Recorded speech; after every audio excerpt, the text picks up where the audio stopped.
Haydi dostum gidiyoruz, hakikati gören gelsin, sadıklara gel diyoruz, zora göğüs geren gelsin.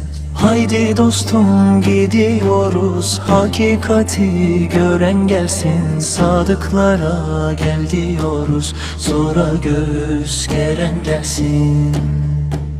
Gönlü yaslı, yüzü gülen, riya kibir kalpten silen, her nimeti Rab'den bilen, nefsini yerenler gelsin.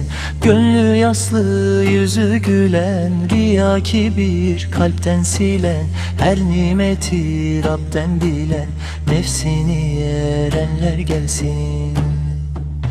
Tırnağıyla tohum ekip, gözyaşıyla fidan dikip, davada cefalar çekip, kalbinde sefayla gelsin. Tırnağıyla tohum ekip, gözyaşıyla fidan dikip, davada cefalar çekip, kalbinde sefayla gelsin. Daim döküp yaş terini, aşıp derdi beterini, tağutların defterini hedefleyip düren gelsin. Can bağışlayıp Allah'a, cihatla varan canana, zafer yolunda zindana cesaretle giren gelsin.